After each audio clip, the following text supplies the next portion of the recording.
else do we have? Where are you from? North Carolina. North Carolina? Welcome. Where are you guys from? Sacramento. Wow, this is a big Sacramento. Come here, baby. Okay, so as I said, my name's Frank Coleridge. I'll be your tour guide. I was born and raised here in Jackson. Wow. And I played here at the mine when I was a kid. My mother would have had a fit if she knew it, because it was dangerous. But, you know, I survived. How many years ago that was? It was 1947, Okay. if you want a year. So now you know how old I am. Or you Was get the it. mine active then or not? Was the mine active? No, Young hang and on. hard. What? I said young and hard. Yeah. I'm going to cover a lot of material. But if he asks a question, and I'll just tell you, shut up. Not the first one. Okay, so the mine was founded by a guy named Andrew Kennedy. Andrew Kennedy came to the United States with his two brothers in 1838, and they came into New York, and being of Irish descent, ran into a lot of prejudice. And so they left New York, and we really don't know anything about the Kennedys except from what family descendants have told us. It seems like they might have gotten involved with the American-Mexican War of 1846-48 and fought for the Mexicans because they heard that their army treated their soldiers better than the American army. I don't know if that's true, but anyway. When gold was discovered in 1848, we know Andrew came out to look for the placer gold. I'll be talking about two kinds of gold. Placer gold, or loose gold you find in the rivers and streams, and hard rock gold that's found inside quartz rock. This is a hard rock mine. So Kennedy was up here prospecting in one of the ancient riverbeds, and evidently didn't do very well because it's called Humbug Hill. Oh. But he must have known something about geology because up near where you drove in was a quartz outcropping. And he explored it and it looked promising, so he filed a mining claim. And that was 1860. And then he took in three partners who had adjacent claims, and they formed what was called the original Kennedy Mine. In 1861, Kennedy sells his portion out to somebody else, and we lose track of him except we know he's buried in the Catholic Cemetery in Jackson.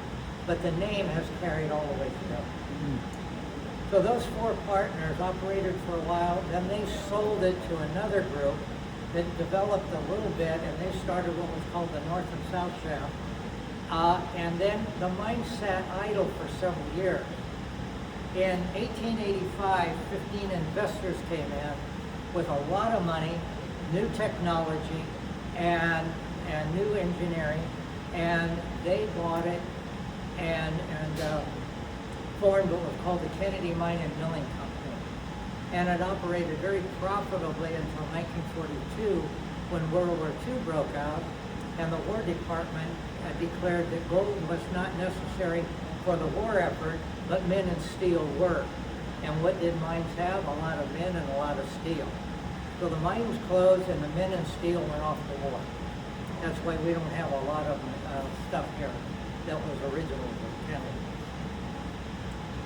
It sat idle again until 1960 when the Kennedy Mine and Milling Company put the mine up for auction, 152 acres in the mine. And an art teacher from San Francisco by the name of Sybil Arata bought it for $41,000. Wow.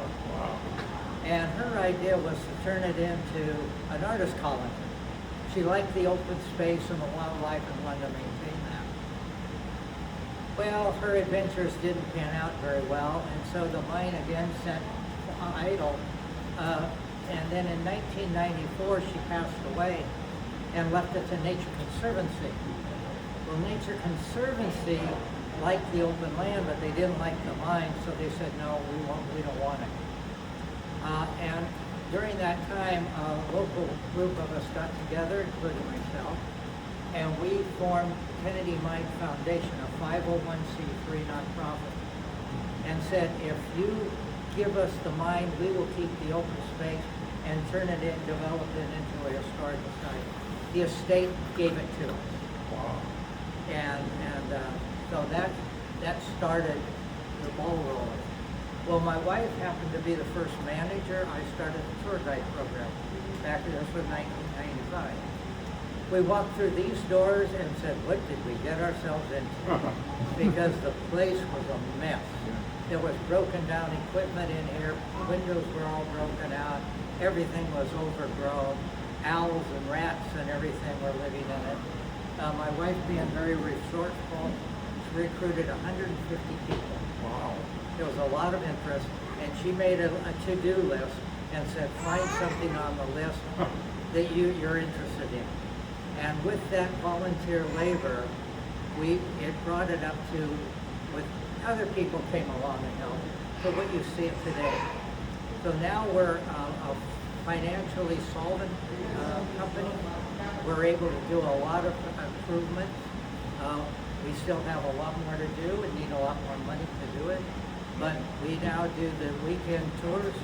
In the middle of the week where we're closed, we actually do bus tours, private tours. We rent the property out for our weddings, class reunions, musical events, and so we make a little bit of money that way as well. We have, right over here, we have this lawn area where we have 200 or 300 or 400 people sitting out there listening to music. On the lower end of the property, we have an amphitheater, and they hold summer stock theater, and there's one going on this evening down there. So it's a very, very busy place. Along with that, we have a group of paranormals that come in once a month looking for the ghosts. It's a very attractive place. We are now attracting people from all over the world. My morning tour, I had people from Australia. I've had them from Germany and New Zealand and you name it. They come from everywhere to the Kennedy Gold Mine. It's pretty amazing. Have they found ghosts? Have they found gold? Ghosts. Ghosts. The paranormal. It depends on who you ask. Ask me, no. Ask them, yes. Yeah. Oh. Okay, so when we first opened in 95, a friend of mine came up and said, Frank, I have a film that was done at the Kennedy Mine in 1914. How would you guys like it? Oh my God. Oh wow. Well, of course. Well, it was on nitrate film, which was very dangerous and volatile, so we had to have it digitized. And now it's on a CD, and I'm going to show you that video right now. There was no electricity on the property, so underneath they were using candle lights. So look for the candle lights underneath. The bosses were using carbide lamps in those days. And the way this works is you put calcium carbide in the bottom, water in the top. When the water drips down, you get a chemical reaction producing acetylene gas. It comes out that hole, you strike it, and puts out a nice white light. Wow. But only the bosses had it in those days. And this thing just went to sleep. So wake up. There we go.